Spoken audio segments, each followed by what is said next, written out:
पिछली क्लास में मैंने आपको जो पढ़ाया था पहले वो याद करो। चंद्रगुप्त मौर्य मौर्यन एम्पायर कंप्लीट कर दिया था पूरा, और भी आपको सुंगा डायनेस्टी बता दिया थी और कर्ण वंश बता दिए थे। आज जो शुरू होगा that will be the part of Kushan. क्या शुरू होगा? देव कुमार जी स्वागत अभिनंदन आप सभी को।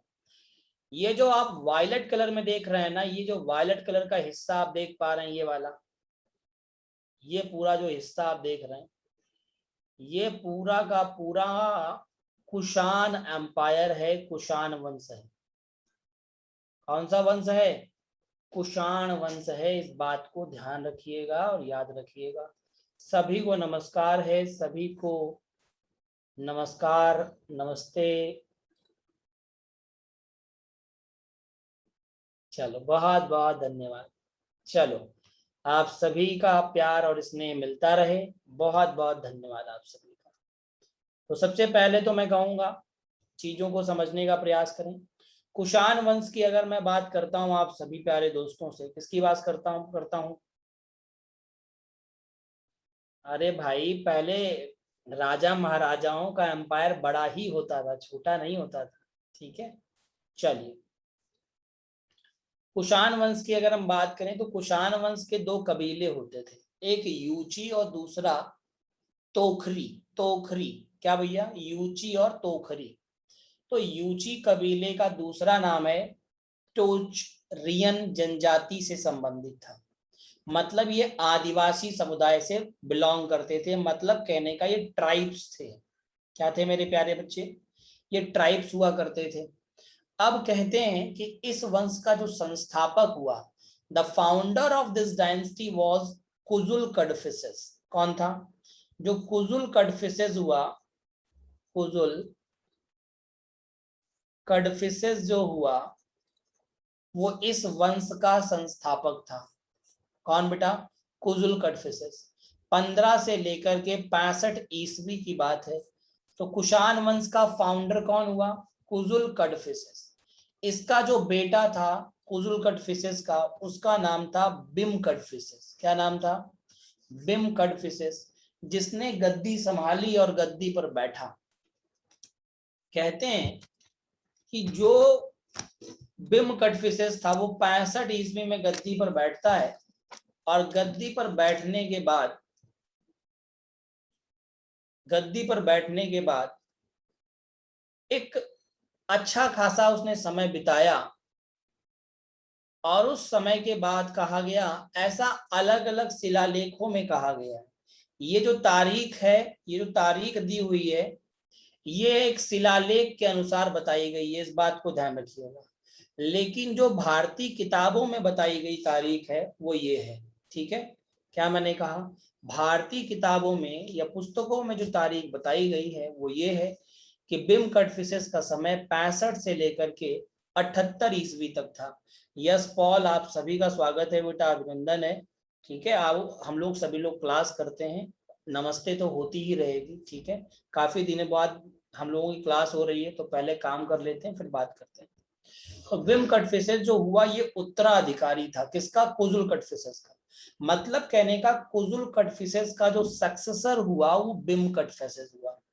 और बिम कडफिसेस भारत का ऐसा पहला राजा था, पूरे भारत का पहला ऐसा राजा था जिसने, he was the first king of India who issued, जिसने सबसे बड़ी मात्रा में, who issued a large number of, क्या बेटा? Large number of pure gold coins, शुद्ध सोने के सिक्के जारी किए थे। क्या जारी किए थे? शुद्ध सोने के सिक्के जारी किए थे। इस बात को जरूर ध्यान रखिएगा। इसके बाद गद्दी पर बैठता है कनिष्क स्वयं। 78 से लेकर के 102 ईस्वी तक का समय है।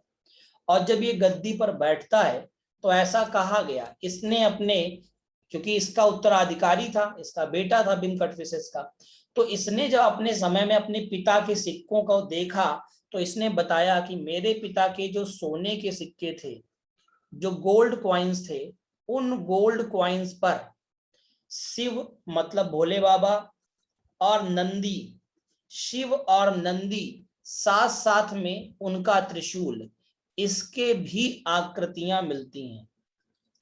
मतलब आप ऐसे कह सकते हो कि जो कुषाण वंश का शासक बिम कटफिसेस था, उसने जो सोने की मुद्राएं जारी की थी, उन मुद्राओं पर, क्या मैंने कहा, उन मुद्राओं पर शिव, नंदी और त्रिशूल की आकृतियां पाई गई। ये किसने बताया? कनिष्क ने बताया कि ऐसा हुआ करता था।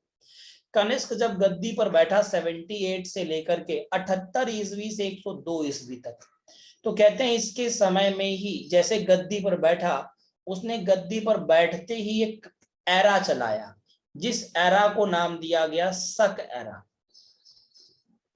क्या नाम दिया? शक एरा। इसी एरा के आधार पर भारत सरकार के द्वारा, किसके द्वारा? भारत सरकार के द्वारा भारत में नया कैलेंडर जारी किया जाता है। न्यू कैलेंडर जारी किया जाता है, इस बात को आप ध्यान रखेंगे। इन्होंने जो अपनी राजधानी बनाई, इनकी जो कैपिटल हुआ करती थी, एरा का मतलब हिंदी में संवत होता है। आप हिंदी में कार्तिक जी इसे शक संवत लिख सकते हैं, ठीक है। जब किसी का बहुत अच्छा समय चलता है तो उसे वो एरा घोषित कर देता है, ठीक है, राजा जो हुआ करते थे वो। अब मेरी बात सुनिए। कहते हैं इन्होंने अपनी राजधानी, कनिष्क ने अपनी राजधानी, पहली जो इसकी राजधानी हुआ करती थी वो पुरुषपुर होती थी, जो आज की अगर मैं बात करूं तो वर्तमान में कहां पर? पेशावर में है, ठीक है। लेकिन उस टाइम तो हिंदुस्तान और पाकिस्तान एक थे, अलग तो कुछ था ही नहीं, तो हिंदुस्तान था पूरा।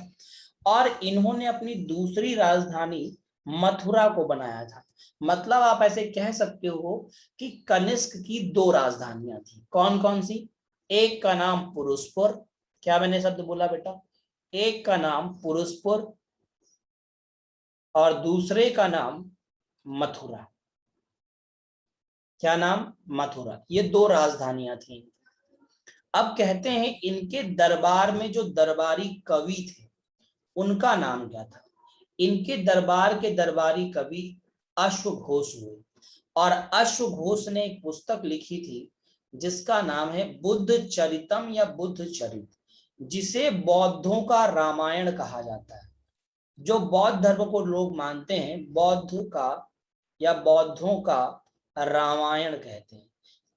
जैसे हमारे हिंदू परंपरा में आप सभी लोग जानते हैं, रामायण होती है, महाभारत होती है, भगवत गीता होती है, रामचरितमानस होती है। इसी ठीक तरीके से बौद्ध धर्म में बुद्ध चरित को बौद्धों का रामायण कहते हैं। जो किसने लिखा था बेटा? बोलो जल्दी से। अश्वघोष ने लिखा था। इनके कनिष्क के दरबार में ही, कनिष्क के दरबार में ही, हाँ बहुत अच्छी बात पूछी है सुमित शर्मा जी। मथुरा मैं एक बार गया हूँ, बहुत ज्यादा बार नहीं गया हूँ, एक ही बार गया हूँ, और वो भी पढ़ाने के पर्पज से गया था। तो पढ़ाया और चला आया 2 दिन, है ना। तो इस तरीके से कोई घूमने के पर्पज से आज तक मैं मथुरा नहीं गया। मैं एग्जैक्ट आपको बताऊं, है ना, प्रश्न आपका बहुत अच्छा था कि क्या आप कभी आए हैं, क्या आप मथुरा के ही निवासी हैं? अच्छा, अगर आप मथुरा के निवासी हो तो ज्यादा अच्छा हो, पूछें ऐसा, क्योंकि कभी अगर आना हो तो मुलाकात भी हो और आप हमें टहला दें, घुमा दें भाई। ओहो, बहुत बढ़िया बात है।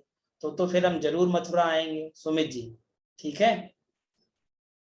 और उम्मीद है कि आप हमें फिर वहां पर थोड़ा, है ना, राधे कृष्ण का मंदिर जो है, जो अच्छी अच्छी चीजें हैं बता देंगे। चलिए, बहुत बहुत धन्यवाद। बिल्कुल, आप बिल्कुल आएंगे, बिल्कुल आएंगे। मोस्ट वेलकम भैया, बहुत बहुत धन्यवाद। ठीक है, मेरठ भी ठीक है। हाँ ठीक है, चलिए बात करते हैं आगे की। तो कहते हैं इनके ही दरबार में, इनके ही दरबार में, घनश्याम जी बहुत बहुत शुक्रिया आप सभी प्यारे बच्चों का। बिल्कुल आना होगा, पहले आज पढ़ लेते हैं भाई, है ना, फिर हम जरूर आएंगे। चलिए, अच्छा, पहला मैंने दूसरा पॉइंट क्या बताने वाला हूं, सुनिए उसे। इन्हीं के दरबार में एक और कवि थे, उनका नाम था वसुमित्र। क्या नाम था? वसुमित्र जी बोलते हैं उनको, वसुमित्र जी। ये वही वसुमित्र जी हैं, अगर आपको याद हो जिन्होंने चौथी बौद्ध संगीति में अध्यक्षता की थी। याद आया? जो कुंडल वन कश्मीर में हुई थी और वो कनिष्क के ही शासनकाल में हुई थी। किसके शासनकाल में हुई थी? कनिष्क के ही शासनकाल में हुई थी। याद रहेगा कि नहीं? इनके दरबारी जो चिकित्सक थे, जो फिजिशियन थे, डॉक्टर थे, उनका नाम था चरक। क्या नाम था उनका? चरक। और उन्होंने एक किताब लिखी थी जिसका नाम था चरक संहिता। चरक संहिता।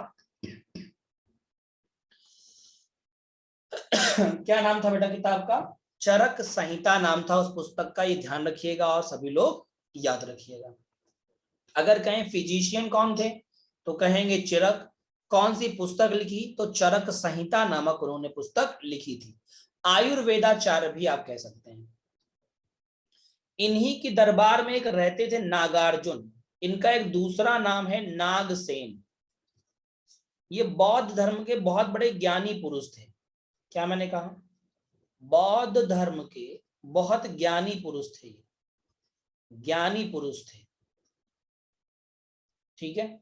इन्होंने ही एक थ्योरी दी थी, एक दर्शन दिया था जिसे कहते हैं शून्यवाद का दर्शन, जिसे आप अंग्रेजी में थ्योरी ऑफ निहिलिज्म कहते हैं। क्या बोलते हैं? थ्योरी ऑफ निहिलिज्म या फिलॉसफी ऑफ निहिलिज्म कह सकते हैं। आपके एग्जाम में क्वेश्चन कई बार आ चुका है कि निम्नलिखित में से शून्यवाद का सिद्धांत किसने दिया था? नागार्जुन या दूसरा नाम क्या है? नागसेन। अब मैं आपको बताऊं, नागसेन या नागार्जुन को आइंस्टीन क्यों कहते हैं भारत का? आप सभी लोग बताओ, आइंस्टीन को क्यों जाना जाता है? बताओ जल्दी से। आइंस्टीन को क्यों जाना जाता है? क्योंकि उन्होंने एक थ्योरी दी थी जिसे नाम दिया गया था थ्योरी ऑफ रिलेटिविटी। यही दी थी ना, थ्योरी ऑफ रिलेटिविटी, जिसे हिंदी में हम लोग कहते हैं सापेक्षता का सिद्धांत। सापेक्षिता का सिद्धांत ये दिया था, जिसे हम लोग कहते हैं E equals to m into c square. बोलो यस और नो। ये पता है आपको सबसे पहले किसने दिया था? ये आइंस्टीन ने नहीं दिया था सबसे पहले, ये सबसे पहले। अब आपको याद दिला दूं, ये आइंस्टीन ने दिया था 17वीं शताब्दी में। 17वीं शताब्दी का मतलब है 17th सेंचुरी में। लेकिन जो ये नागार्जुन व्यक्ति है ना, इन्होंने ये सिद्धांत अपनी पुस्तक माध्यमिक सूत्र में पहली शताब्दी में दे दिया था, या प्रथम सेंचुरी में ही दे दिया था।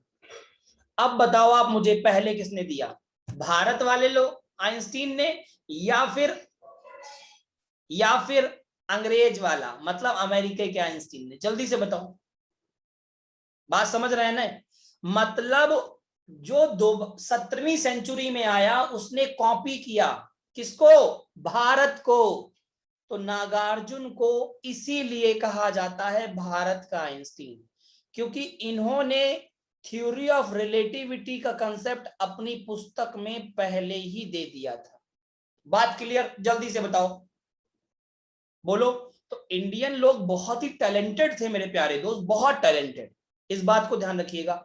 इसलिए नागार्जुन या नागसेन को भारत का आइंस्टीन कहा जाता है। सभी को यह बात समझ में आ गई होगी, कोई ऐसा व्यक्ति नहीं होगा जो ना समझ पाया हो। ठीक। अब कहते हैं कनिष्क ने एक प्रसिद्ध मार्ग होता था रेशम मार्ग। बेसिकली रेशम मार्ग क्यों कहा गया है सुन लीजिए। यहां से पूरे भारत में सिल्क का आना जाना था, मतलब सिल्क का आयात और निर्यात जो होता था कहां पर? चाइना से होता था। तो चाइना से जो सिल्क आता था, इसे नाम दे दिया गया सिल्क मार्ग या सिल्क रूट।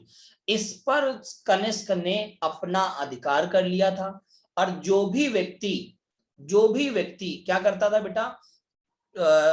ट्रेड करता था, व्यापार करता था सिल्क का या रेशम का, तो ध्यान रखिएगा उस व्यक्ति को, कनिष्क को टैक्सेस देने होते थे या कर देने होते थे?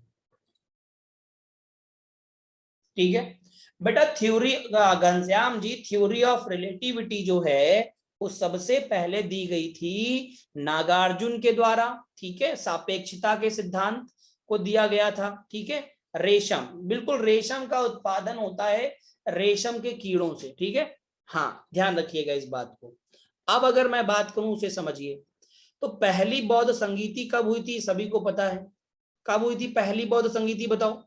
483 में। लेकिन चौथी बौद्ध संगीति कब हुई थी, फर्स्ट सेंचुरी में। कहां हुई थी, कश्मीर के समीप एक जगह थी कुंडलवन, वहां पर हुई थी। और इसको संरक्षण किसने दिया था, कनिष्क ने दिया था। याद आया।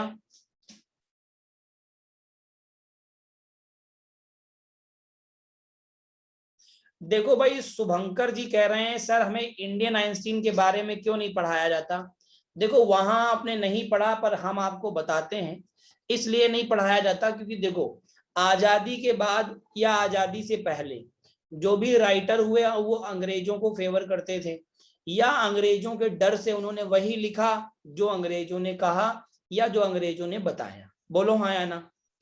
अब हमारे इतिहास में बहुत सारे चेंजेस हो सकते हैं, है ना। अभी आप इतिहास देखेंगे तो इतिहास में हम लोग देखो, राजपूत शासकों को बहुत कम पढ़ते ही नहीं है। राजपूत शासक भी तो थे बहुत सारे, पढ़ते ही नहीं है। ना के समान दो चार पढ़ लेते तो पढ़ लेते हैं।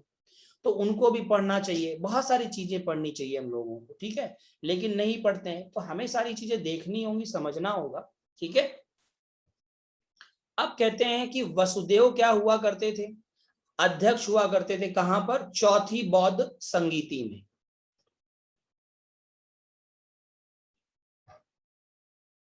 शिवम भट्ट जी, चेंज हो सकता है, लेकिन एक लंबी परंपरा, जो काम 70 साल से चला आ रहा है, उसमें चेंज करने में बहुत समस्या होती है। अगर इतने ही आसानी से चीजें चेंज हो जाती तो बहुत कुछ चेंज हो जाता, है ना। बहुत कुछ चेंज हो जाता, लेकिन इतना आसान नहीं होता। कहने और करने में बहुत अंतर होता है मेरे मित्र। अभी हो सकता है कल को आप ही को खराब लगने लगे कि लो ये चेंज कर दिया। बोलो मैं गलत कह रहा हूं क्या। तो सबको, और जो सरकारें बनती हैं तो जो नेता बनते हैं वो अपने हिसाब से काम करते हैं, आपके हिसाब से या मेरे हिसाब से काम नहीं करते। ये बात को आप समझिए, ठीक है। यहाँ पर ये सवाल पूछने का कोई अर्थ ही नहीं है कि अब क्यों नहीं चेंज कर सकते, पहले कर सकते थे। तो ये चेंज करने के लिए सर थोड़े यहाँ रिस्पॉन्सिबल है। इसके लिए रिस्पॉन्सिबल जो है वो कर सकता है बेटा, ठीक है। इससे पहले बेहतर ये है कि हम लोग यहाँ पे जो दिया हुआ है, जो हमारे एग्जाम में आ रहा है, उसे हम पढ़ें। दैट्स इट, ठीक है। हाँ, तो इसको सिर्फ ध्यान रखिए। बाकी आप लोग बड़े हो जाएंगे तो चेंज अगर कर सकते हैं तो कर लीजिएगा। देखिए हमने भी कोशिश कर ली, तुम भी कोशिश कर लेना कुछ, शायद तुमसे कुछ हो जाए, हमसे तो नहीं हुआ, ठीक है। आप भी कुछ कर लीजिएगा। चलो अगला पॉइंट सुनो। कहते हैं कनिष्क का समय था जब भारत में भूधर्म, हीनयान और महायान, दो धर्म आए थे। हीनयान महायान कौन है, ये बौद्ध धर्म को विभाजित करके लाए गए थे। बताया था कि नहीं। हरीश जी नमस्कार, आपका स्वागत है। क्लास आधे घंटे से चल रही है, आप बहुत लेट आए हैं, इसलिए पहले काम कर लो, फिर इसके बाद बात करेंगे। बौद्ध धर्म को दो भागों में विभाजित किया गया था, हीनयान और महायान। हीनयान के वो धर्म, वो लोग होते हैं जो बेसिकली बौद्ध धर्म में उनकी पूजा करते हैं, मतलब किसकी, मूर्ति की पूजा करते हैं। और महायान में वो लोग होते हैं जो उपदेशों को मानते हैं, जो गौतम बुद्ध ने उपदेश दिए उनको फॉलो करते हैं, ठीक है। ये हीनयान और महायान का बेसिक डिफरेंस है। घनश्याम दी, बीसी का मतलब होता है before the birth of Jesus Christ. ईसा मसीह के जन्म से पहले की जितनी भी घटनाएं हैं वो सर्व बीसी कहलाती हैं इंग्लिश में। हिंदी में इसे ईसा पूर्व कहते हैं। एडी का मतलब होता है Anno Domini, after the death of ईसा मसीह। ईसा मसीह के मृत्यु के बाद की जितनी घटनाएं हैं वो कहलाती हैं क्या, बोलो ईसवी। मुद्दा खत्म हो गया आपकी, बोलो भैया। नीतीश मिश्रा, जय हिंद बेटा, स्वागत है आपका भी। हालांकि आप ऑलरेडी हैं क्लास में, मैंने देख लिया था। कनिष्क के शासन काल में विकसित दो मूर्ति कलाएं थी। मतलब कनिष्क के शासन काल में दो मूर्ति कलाएं आई थी। पहली मूर्ति कला का नाम है गांधार स्कूल ऑफ आर्ट, दूसरी मूर्ति कला का नाम है मथुरा स्कूल ऑफ आर्ट। और मैं आप सभी प्यारे बच्चों को बता दूं, यहाँ पर सबसे पहले जो गौतम बुद्ध की प्रतिमा बनाई गई वो मथुरा स्कूल ऑफ आर्ट के अंतर्गत सबसे बेस्ट सबसे बेस्ट मूर्ति बनाई गई थी। इस बात को ध्यान रखिएगा, ठीक है, इस बात को ध्यान रखिएगा। ये बनाने के तरीके हैं, इनमें अंतर कुछ भी नहीं है, सिर्फ बनाने के तरीके। जैसे आपने देखा होगा पहले जो मंदिर होते थे उनमें एक डोम होता था, सिंगल डोम होता था। अब जो मंदिर आ रहे हैं उनमें लंबे लंबे मंदिर जा रहे हैं। तो ये सिर्फ और सिर्फ आर्किटेक्चर का पार्ट है, मूर्तियों को बनाने का तरीका है, दैट्स इट। इसमें कोई वैसा डिफरेंस नहीं पाया जाता कि बताया जाए आपको, ठीक है तुषार जी। हाँ, आपको सिर्फ इतना जानना है। हाँ, स्कूल ऑफ आर्ट इसलिए कहा गया है कि इसके लिए भी सीखने के स्थान थे। जैसे गुरुकुल टाइप के होते हैं ना, इसी तरीके के स्थान हुआ करते थे जहां पर इस कला को सिखाया जाता था, ठीक है। तो जो सीखने के स्थान थे ये वही हैं। बिल्कुल अभी आर्ट है क्यों नहीं आर्ट, बहुत बेहतर आर्ट है। जो मंदिर बनते हैं, जो मंदिर मस्जिदें बनती हैं, सब आर्ट के तो अंतर्गत आते हैं। कला और कल्चर ही तो है वो, कला और संस्कृति के अंतर्गत लाया जाता है उनको, ठीक है। अब कहते हैं इस वंश का अंतिम शासक जो हुआ था उसका नाम था वासुदेव। क्या नाम था? Last ruler of this dynasty. इस वंश का अंतिम शासक जो हुआ, क्या नाम था उसका? वासुदेव। क्या नाम था बेटा? वासुदेव। वासुदेव कुछ समय तक शासन रहा और इसने भारत में द्वैध शासन की प्रणाली शुरू की थी। द्वैध शासन का मतलब होता है ड्यूल गवर्नमेंट, दो शासन। क्या होता है बेटा? दो शासन, ठीक है, इस बात को ध्यान रखिएगा। अब आगे अगर मैं बात करूं तो कहते हैं कि यहां पर जो कुषाण शासक हुए, धीमे धीमे इनका पतन होता चला गया और इनके पतन के बाद में भारत में कुछ और वंश आए, जैसे नाग वंश आया, वाकटक वंश आया, आभीर वंश आया, इक्ष्वाकु वंश आया, गणतांत्रिक वंश आया। लेकिन अगर मैं बात करूं तो इनका आपके एग्जाम में कोई भी अस्तित्व नहीं है। आपके एग्जाम में यहाँ पर आपके एग्जाम के पैटर्न में दिए भी नहीं हुए, ठीक है। आपके एग्जाम में जो दिया हुआ है इसके बाद वो दिया हुआ है that will be the part of Gupta वंश, या आप कहोगे गुप्त एम्पायर। क्या बोलोगे? गुप्ता वंश, या आप कहोगे गुप्त एम्पायर। देखो क्या आपके सामने एक नई पीपीटी खुली है जिसके ऊपर गुप्त वंश लिखा हुआ है, जल्दी से बताएं। Vasudeva is the last king of Kushan dynasty. मनुश्रेष्ठ कुषाण वंश का अंतिम शासक हुआ। यहाँ कई बार आपको नाम सेम मिलेंगे, इस बात को ध्यान रखिए, ठीक है। गुप्ता आपके सामने आ गया है क्या? गुप्ता एंड वर्धंस। तो सबसे पहले अब हमारी शुरुआत होगी गुप्त एम्पायर। किसकी होगी बेटा? गुप्त, फिर वर्धंस। गुप्त और वर्धन के बाद में हम लोग पढ़ेंगे थोड़े से दक्षिण भारतीय राजाओं का थोड़ा सा चरित्र जानने की कोशिश करेंगे और फिर इसके बाद ये फिनिश होगा, ठीक है। डायनेस्टी और साम्राज्य में क्या डिफरेंस होता है? कुछ भी अंतर नहीं, बस कहते हैं लोग साम्राज्य, वंश। किसी साम्राज्य के अंतर्गत कई वंश आ सकते हैं, ठीक है। बात समझ रहे हो कि समझ रहे हो? कई वंश आ सकते हैं लेकिन वंश के अंदर कई साम्राज्य नहीं आते। ये अंतर आप कह सकते हो कॉमन सा। साम्राज्य का मतलब है मगध एम्पायर पूरा, तो मगध के अंतर्गत तो ये सब हैं, चाहे वो कोई भी हो, शुंग हो, कर्ण हो, सातवाहन, ये सब क्या है? उसी के अंतर्गत, ठीक है। गुप्तों ने भी जो शासन किया वो कहा मगध पे ही तो किया, मगध की तो अंतर्गत कर रहे थे शासन, ठीक है। सबसे पहला गुप्त वंश की बात करेंगे। गुप्त वंश का जो उत्तराधिकारी हुआ वो कौन हुआ? वो हुआ श्रीगुप्त। मतलब कहें उत्तराधिकारी का मतलब है जो सबसे पहला शासक हुआ जिसने गुप्त वंश की शुरुआत की। संस्थापक जो था, जो फाउंडर था, वो श्रीगुप्त था, 240 से लेके 280 तक। कहते हैं श्रीगुप्त के बारे में अगर मैं बात करूं तो कहा गया है समुद्रगुप्त के द्वारा जो प्रयाग प्रशस्ति लेख बनवाया गया था उसमें अपने दादा के बारे में कई सारी बातों का वर्णन किया गया। समुद्रगुप्त कौन है? समुद्रगुप्त जो है वो श्रीगुप्त का पोता है, या पोता मत बोलिए, परपोता बोलिए, परपोता है। अपने दादा के लिए उसने कई सारे काम किए। सबसे फेमस राजा आपके सामने आ चुका है गुप्त वंश का, और पहला फेमस राजा जिसका नाम था चंद्रगुप्त प्रथम, जो कि श्रीगुप्त का उत्तराधिकारी था। किसका उत्तराधिकारी था? श्रीगुप्त का उत्तराधिकारी था।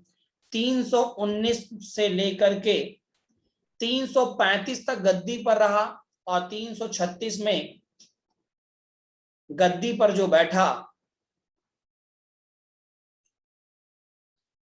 35 तक स्वयं गद्दी पर। लो भैया लो, नितिन शर्मा हो गया, कुछ नहीं, चित्र था सिर्फ। गद्दी पर बैठा चंद्रगुप्त फर्स्ट 319 से 335 तक। 36 में इसका बेटा आ जाता है जिसका नाम समुद्रगुप्त है। कहते हैं he was the first independent ruler of Gupta dynasty. गुप्त वंश का ये प्रथम स्वतंत्र शासक था। इसने एक उपाधि ली, अपने आप को शक्तिशाली प्रतीत कराने के लिए, शक्तिशाली सम्राट प्रतीत कराने के लिए इसने एक उपाधि ली, जिस उपाधि का नाम था महाराजाधिराज। क्या नाम था मेरे प्यारे दोस्तों, जल्दी से बताओ? महाराजाधिराज की उपाधि ली, और गद्दी पर बैठते ही इसने एक संवत चलाया जिसका नाम रखा गया गुप्त संवत, या गुप्त एरा, या गुप्त युग, जो उसकी शुरुआत 319 ईस्वी में की गई थी। जब ये गद्दी पर बैठ गया तो इसने विवाह किया, और विवाह किससे किया? लिच्छवी की राजकुमारी कुमार देवी के साथ में। लिच्छवी की राजकुमारी कुमार देवी से विवाह किया, और विवाह करने के बाद राजा रानी प्रकार के सिक्के जारी किए। कौन से प्रकार के? राजा और रानी प्रकार के सिक्के जारी किए। काहे के भैया थे सिक्के? सोने के सिक्के जारी किए। He issued a gold coin famous as a king and queen type of coin which was built by the gold। तो गोल्ड के बने हुए सिक्के हुआ करते थे, सोने के बने हुए सिक्के हुआ करते थे, जो जारी किए गए थे किसके द्वारा? बोलो जल्दी से। चंद्रगुप्त प्रथम के द्वारा। इनका जो बेटा हुआ उसका नाम था समुद्रगुप्त। इनका जो बेटा था उसका नाम क्या था? समुद्रगुप्त। बहुत ही फेमस राजा था ये। इसका वास्तविक नाम का मतलब है रियल नेम। जो वास्तविक नाम था वो नाम था काच। क्या नाम था? वास्तविक नाम बताइए। काच हुआ करता था। चंद्रेश जी ऐसा नहीं है, ये अलग हैं या वो अलग हैं, ठीक है। ये यहाँ पर राजपूत शासक हैं, इस बात को ध्यान रखिएगा। हाँ, ये राजपूत शासक हैं, गुप्ता वो नहीं है जो आप समझ रहे हैं, ठीक है। तो इसका वास्तविक नाम क्या था? काच था। और कहते हैं जो ये समुद्रगुप्त है ये विष्णु का उपासक था। किसका बेटा? विष्णु का उपासक, मतलब भगवान विष्णु की पूजा करता था। और साथ ही साथ में इसने अपने समय में लार्ज नंबर ऑफ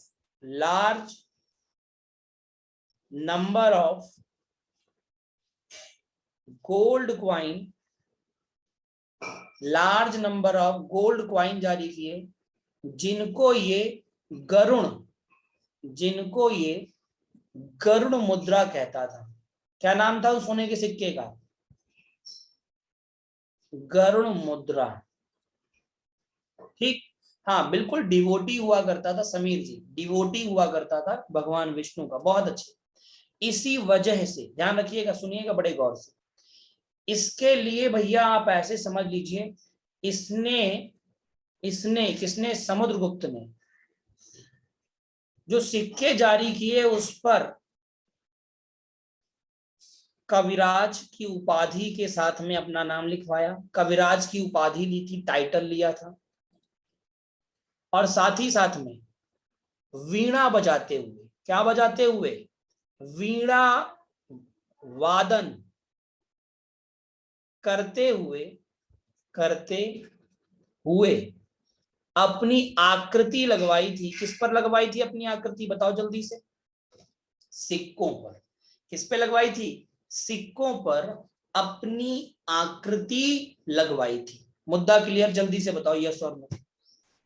इतनी बात सभी को क्लियर हो गई हो तो एक बार यस करें, फिर मैं आगे बढ़ता हूं। समुद्रगुप्त ये रहे भाई साहब।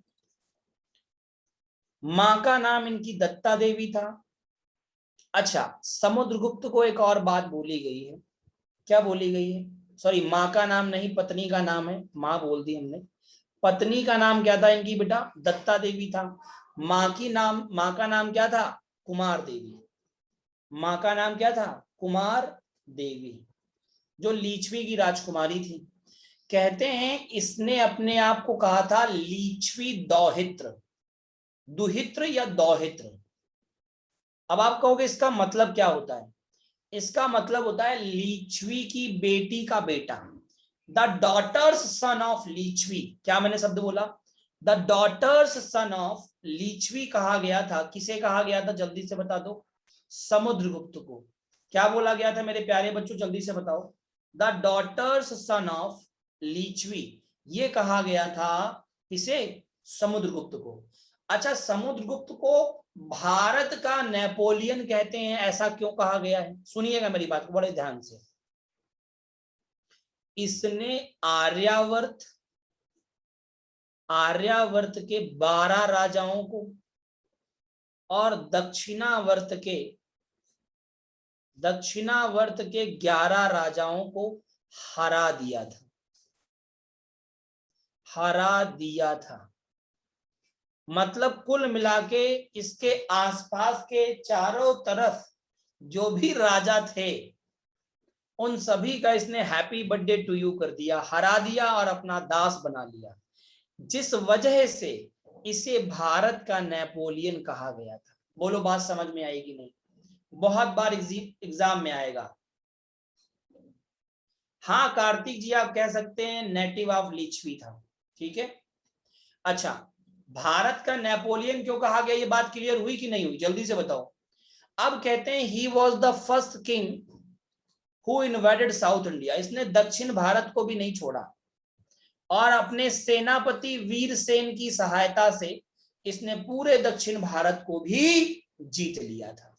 किसे जीत लिया था, पूरे दक्षिण भारत को जीत लिया था। देखिए वीणा बजा रहे हैं भाई साहब, और यह है उनका सेनापति जिसका नाम है वीरसेन। और ये है वो मुद्राएं जो जारी करी थी इन भाई साहब ने। मुद्दा क्लियर, ये हैं वो मुद्राएं जो जारी की गई थी भाई साहब के द्वारा। मुद्दा क्लियर, हाँ भाई ओरिजिनल पिक्चर है। जो आप देखिए गूगल पे जाएंगे तो गूगल आपको पिक्चर जो दिखाता है, जो एविडेंसेस के आधार पर जो पुरातत्व विभाग को मिलते हैं, आर्कियोलॉजिकल डिपार्टमेंट को, वही पिक्चर्स दिखाता है, वही इमेजेस दिखाता है, ठीक है।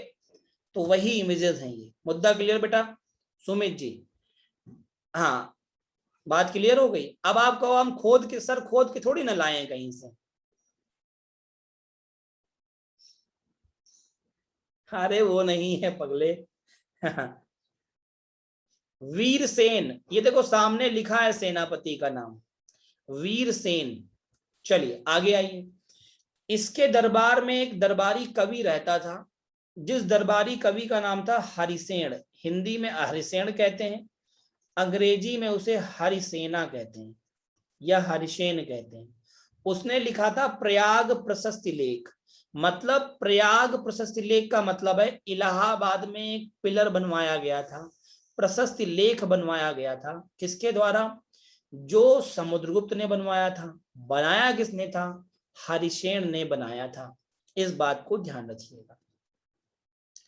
कहते हैं इसने कई सारे अभिलेख और शिलालेख जारी किए। जो शिलालेख जारी किए थे उन पर इसने संस्कृत में कुछ बातें लिखवाई जो कि चंपू काव्य स्टाइल में लिखवाई गई थी। चंपू काव्य स्टाइल जानते हो क्या होता है, चंपू काव्य स्टाइल का मतलब होता है संस्कृत प्लस हिंदी दोनों का मिला जुला रूप लिखा जाता है। ठीक है, जल्दी से बताएं, जल्दी से बताएं, सभी प्यारे बच्चे बता दें, इतनी बात सभी को क्लियर है? 80 से 90 लोग क्लास में, जल्दी से बताएं, डन डना डन डन, जल्दी से बोलें, सभी का कंफर्मेशन चाहिए मुझे, नाम नहीं बोलना पड़े किसी का, बच्चे का, जल्दी से बताएं। अभी तक मेरे पास 20 से 25 लोगों के कंफर्मेशन आ चुके हैं, 80 लोग हैं क्लास में, 80 लोग बताएंगे जल्दी से, डन है सभी को?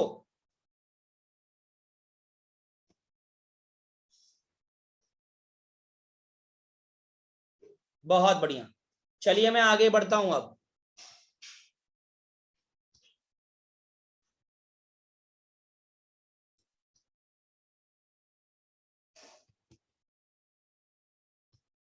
ठीक है, बहुत बढ़िया।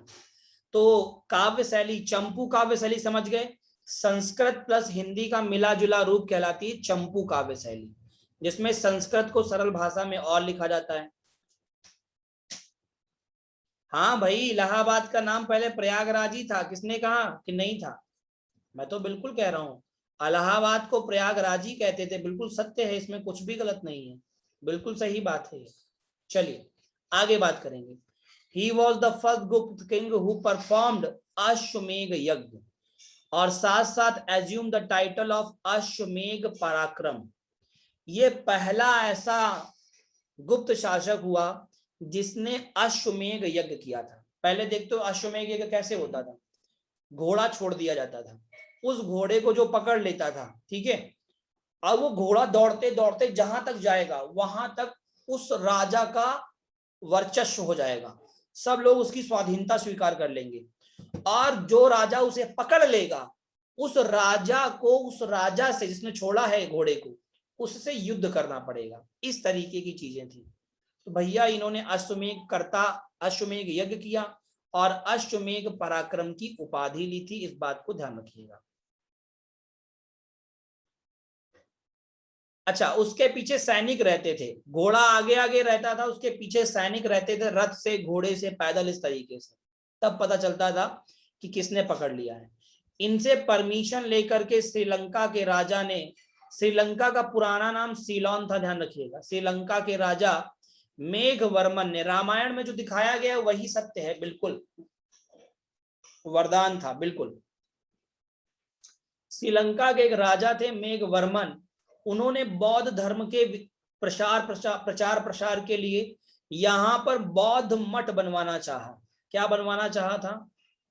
बौद्ध मठ बनवाना चाहा था, ठीक है। तो कहते हैं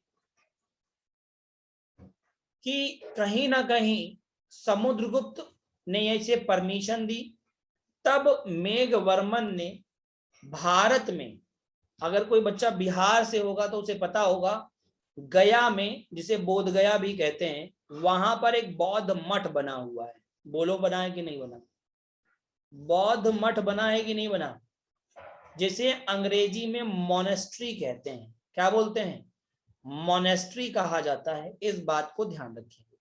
तो अगर क्वेश्चन आता है निम्नलिखित में से बोध गया का मोनेस्ट्री किसने बनवाया, तो आंसर क्या देंगे? मेघवर्मन ने। परमिशन किसने दी थी? तो समुद्रगुप्त ने। आगे बढ़ते हैं। समुद्रगुप्त बहुत बड़ा कला का संरक्षक था, साथ ही साथ में इसने कविराज की उपाधि धारण की थी। सिक्कों पर वीणा बजाते हुए इसे दर्शाया गया है, इसलिए पता चलता है कि ये बहुत ही ज्यादा संगीत प्रेमी था। इसलिए पता क्या चलता है कि बहुत बड़ा ये क्या था बेटा? संगीत प्रेमी था। इस बात को भी आप ध्यान रखेंगे और आप सभी लोग याद रखेंगे। मान लीजिए क्वेश्चन आपसे पूछ दिया जाए, निम्नलिखित में से किस गुप्त शासक को संगीत प्रेमी कहते हैं, तो आप आंसर क्या दोगे? जल्दी से बताओ, कमेंट बॉक्स में आंसर क्या दोगे, लिख के बताओ फटाफट, आंसर क्या दोगे? समुद्रगुप्त। बहुत बढ़िया। अब देखो, समुद्रगुप्त का जो उत्तराधिकारी हुआ, समझिएगा, समुद्रगुप्त का जो उत्तराधिकारी हुआ, वास्तविक उत्तराधिकारी, वो था चंद्रगुप्त सेकेंड। लेकिन कुछ समय रामगुप्त भी शासन में रहे, लेकिन ये शासन कर नहीं पाए। जैसे आपने देखा होगा, आप ही का घर है, अगर मान लीजिए आप अपने माता पिता के अकेले हैं तो बात ही खत्म हो गई। मान लीजिए आपके 2 भाई बहन है, 3 भाई बहन है, या एक और भाई बहन है, तो जब 2 भाई बहन होता है, पता चला एक बड़ा सीधा होता है और एक थोड़ा खुरपेची टाइप का होता है, बोलो हाँ या ना। पता चला उसे सीधे वाले को कुछ दे दिया तो बेचारा चला ही नहीं पा रहा है, या कर ही नहीं पा रहा है, लोग उसे उल्लू बना के चले जा रहे हैं। लेकिन जो थोड़ा टेढ़ा वाला है उसको दे दिया तो पता दूसरे लूटे ले रहा है, इस तरीके का। तो रामगुप्त बड़े ही सीधे साधे किस्म के थे, ये शासन को चला नहीं पाए। फिर जो गद्दी पर बैठता है वो बैठता है चंद्रगुप्त सेकंड, और गद्दी पर बैठने के बाद चंद्रगुप्त सेकंड ही विक्रमादित्य की उपाधि लेता है। तो विक्रमादित्य क्या है बेटा? उपाधि है, इस बात को ध्यान रखिएगा। विक्रमादित्य क्या है? उपाधि है। तो चंद्रगुप्त सेकंड को ही हम चंद्रगुप्त विक्रमादित्य के नाम से भी जानते हैं। इन्हीं के शासन काल में कालिदास हुए हैं, अभी हम चर्चा करेंगे कालिदास की, परेशान मत होइए घनश्याम जी, चर्चा की जाएगी। ये बेटा युद्ध है, शकों पर युद्ध हुआ था। शकों को इन्होंने हरा दिया था। शकों को इन्होंने हरा दिया था। किसने बेटा? चंद्रगुप्त सेकंड ने। और जब हरा दिया तब इन्होंने उपाधि ली थी विक्रमादित्य की।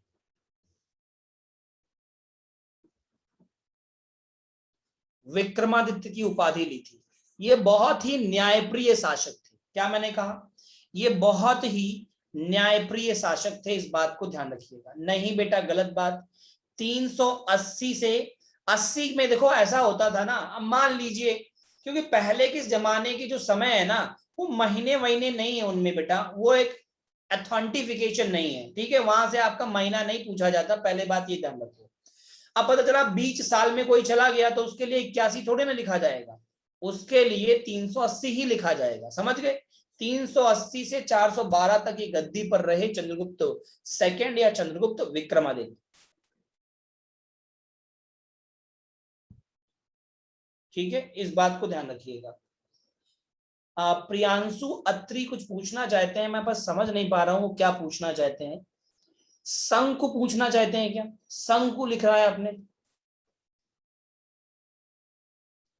शंकु लिखा है क्या भाई? बताओ जल्दी से, फिर बता दूं मैं अगर शंकु लिखा है तो। प्रियांशु जी मैं आपको बता दूं, सर ये नाम के बाद 1 2 3 एक्सेट्रा क्या है बेटा? सेम नाम के कई सारे शासक हुए तो 1 2 3 लिखा जाता था, ये प्रथम, ये द्वितीय, ये तृतीय, इस तरीके से, ठीक है?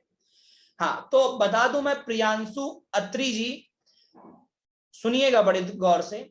शंकु जो थे वो इनके दरबार के एक महान विद्वान थे, ठीक है? चंद्रगुप्त सेकेंड या चंद्रगुप्त विक्रमादित्य के दरबार के विद्वान थे जिनका नाम शंकु था, ठीक है? अब मेरी बात सुन लीजिए पहले। कहते हैं इनके और भी नाम थे, देवराज या देवगुप्त भी कहा गया है। किनको? चंद्रगुप्त सेकंड को। इनकी 2 पत्नियां थी, ध्रुव देवी और कुबेर नागा।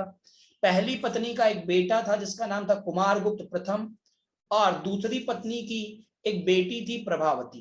प्रभावती का विवाह हो जाता है, वाकाटक मुकुट से विवाह होता है, और उनका एक प्रिंस मतलब राजा का वाकाटक, नाम देखिए कितना खतरनाक सा है। इनके जो शासक हैं, मतलब कहने का जो राजकुमार था, रुद्रसेना से विवाह हो जाता है। लेकिन कुछ ही समय बाद चंद्रगुप्त मौर्य अलग हैं यार। चंद्रगुप्त मौर्य आप पढ़ चुके हो, मौर्य साम्राज्य में ये चंद्रगुप्त, ये गुप्त साम्राज्य चल रहा है। कैसी यार बातें करते हो बताओ? अभी तक चंद्रगुप्त मौर्य में फंसे हुए हैं। चंद्रगुप्त मौर्य तो खत्म हो चुका, वो मौर्यन साम्राज्य था जिसमें आपने चंद्रगुप्त मौर्य को पढ़ा, बिंदुसार को पढ़ा और अशोक को पढ़ा। और यहाँ आप जो गुप्त वंश पढ़ रहे हो उसमें आपने श्रीगुप्त को पढ़ा, चंद्रगुप्त प्रथम को पढ़ा, समुद्रगुप्त को पढ़ा, उसके बेटे को पढ़ा। तो ये अलग है क्या यार? धोखा सब कर रहे हो, हैं? पढ़ नहीं रहे हो घर में, मतलब पन्ना नहीं पलटना है। अब देखिए क्या होता है। शक जो हैं वो चंद्रगुप्त सेकंड की बेटी को बड़ा परेशान करते हैं। जिससे तंग आकर के चंद्रगुप्त क्या करते हैं, अटैक कर देते हैं शकों पर और शकों को हरा देते हैं। और हराने के बाद जो इनका उत्तराधिकारी था, जो राजा था मेन, जो बहुत परेशान करता था, उसकी ये हत्या कर देते हैं। और हत्या के बाद शकों पर पूरा कब्जा कर लेते हैं। और कब्जा करने के बाद ही ये एक उपाधि धारण करते हैं जो कहलाती है विक्रमादित्य की उपाधि। और ये चांदी के सिक्के भी यहां पर जारी करते हैं। कौन? चंद्रगुप्त सेकंड। तो चंद्रगुप्त सेकंड को चंद्रगुप्त विक्रमादित्य कब कहा गया? जब उन्होंने शकों पर आक्रमण किया, आक्रमण करने के बाद जीत लिया और उन्हें हरा दिया, उनकी हत्या कर दी, और साथ ही में चांदी के सिक्के जारी किए और विक्रमादित्य की उपाधि। विक्रमादित्य एक ऐसी उपाधि है जो न्यायप्रिय शासक के लिए दी जाती थी, जो बहुत ही लिबरल, उदार और न्यायप्रिय होता था। तो ये बहुत ही न्यायप्रिय शासक थे चंद्रगुप्त सेकंड, तब इन्हें विक्रमादित्य कहा गया। इन्होंने अपनी राजधानी भी बनाई थी उज्जैन को। किसे बनाया था? उज्जैन को इन्होंने राजधानी बनाया था। ये भी वैष्णव धर्म को मानते थे, मतलब ये भगवान विष्णु के उपासक थे। इन्होंने परम भागवत की उपाधि धारण की थी। कौन सी? परम भागवत की उपाधि धारण की थी, इस बात को याद रखिएगा। कहते हैं इन्हीं के शासनकाल में चीनी यात्री फाहियान भारत आया था। मतलब चंद्रगुप्त द्वितीय या चंद्रगुप्त विक्रमादित्य, चंद्रगुप्त द्वितीय या चंद्रगुप्त विक्रमादित्य के दरबार में ही चीनी यात्री आया था फाहियान। सर उज्जैन में जो एक स्टोन वाली मूर्ति, बहुत अच्छी बात है, मैं आपको बता देता हूं, अगर आप उज्जैन गए हो नितिन जी या चेतन जी, ठीक है, जो आपने उज्जैन में महाकालेश्वर से जब आप मंदिर से आगे सीधे रोड से जाते हो और राइट की तरफ लेफ्ट की तरफ मुड़ जाते हो, ठीक है, जो कि आपका शिप्रा रिवर की तरफ जाता है रास्ता, अगर आप उधर जाते हो तो उधर एक रास्ते में एक स्टेचू बना हुआ है और उनके चारों ओर उनके विद्वान बैठे हैं। देखिए अगर आपने प्रतिमा, बड़ी ऊंची पर, उसके चारों ओर एक गंदा सा तालाब है, ठीक है, क्योंकि मैं अभी थोड़े ही दिन पहले गया था, तो मैं तो 2-3 बार जा भी चुका हूं ऑलरेडी। तो वहां पर आपने जो स्टेचू देखा है ना, वो चंद्रगुप्त द्वितीय का है या वो चंद्रगुप्त विक्रमादित्य का है? बात समझ में आ गई भैया? जल्दी से बताओ। बिल्कुल, विक्रम बेताल नाम नहीं था उनका, बहुत मारे जाओगे। विक्रम तिला, विक्रम तिला नाम है उसका। अच्छा, विक्रम शिला नाम है। भैया मेरे सुन लो, गलत आप जा रहे हो। विक्रम, सुन लो इधर, विक्रम शिला नाम नहीं है एक्चुअल में। वो नाम जो है वो विक्रम शिला नहीं है, विक्रम शिला जगह का नाम है वो, ठीक है। वो जगह उस टाइम पे प्राचीन समय में कहते थे, उनके समय में बेताल भट्ट हुआ करते थे, ठीक है। विक्रम बेताल हुआ करते थे, जो कि बहुत बड़े विद्वान टाइप के लोग हुआ करते थे, वो इनके दरबार में थे, ठीक है। जैसे अमर सिंह थे, वारामिहिर थे, कालिदास थे, बेताल भट्ट थे, छपड़क थे, और वर रुचि थे, शंकु थे, धर्मंतरी थे, ये सब विद्वान थे जो इनके दरबार में हुआ करते थे, ठीक है। मतलब ये विद्वान थे जो इनके दरबार में रहते थे। इतना सिंपल सा समझो, और कुछ नहीं समझना है कि इनके दरबार में रहने वाले, देखो पहला आ गया फिजिशियन, कौन था बेटा? धन्वंतरी था। अभी अभी नाम लिया था हमने, धन्वंतरी। तो धन्वंतरी कौन थे? आयुर्वेदाचार्य थे, आयुर्वेद के प्रकांड विद्वान थे। फिजिशियन डॉक्टर थे, किसके कोर्ट में? चंद्रगुप्त द्वितीय या चंद्रगुप्त विक्रमादित्य के उसमें कोर्ट में। सबसे बड़ा संस्कृत का जो दरबारी कवि था वो कौन था? कालिदास थे। इन्हें भारत का शेक्सपियर भी कहा जाता है। क्या कहते हैं? भारत का शेक्सपियर कहा जाता है। आगे की बातें हम अगली क्लास में करेंगे, क्योंकि क्लास आपकी 1:50 तक थी और 1:54 हो चुका है, और दूसरी क्लास भी मेरी 2 बजे है, ठीक है। तो यहां से हम अगली बातें, इस जगह से हम अगली बातें अगली क्लास में करेंगे, इस बात को ध्यान रखिएगा। इसमें अभी कुमारगुप्त पढ़ेंगे आप, बिल्कुल अभी सब बताएंगे, परेशान मत हो। आर्यभट्ट को भी बताएंगे, सब बताएंगे, इसीलिए तो कह रहे हैं अगली क्लास में करेंगे। स्कंदगुप्त को पढ़ेंगे, फिर हर्षवर्धन को पढ़ेंगे, नरवर्धन को, राज्यवर्धन को, सबके बारे में पढ़ेंगे, ठीक है। तो अगली क्लास में मुलाकात होगी और फिर ये खत्म होगा, ठीक है। कालिदास को अगली क्लास में दिखाएंगे, ठीक है, कालिदास को अगली क्लास में। तब तक वेट करिए। थैंक यू सो मच सभी।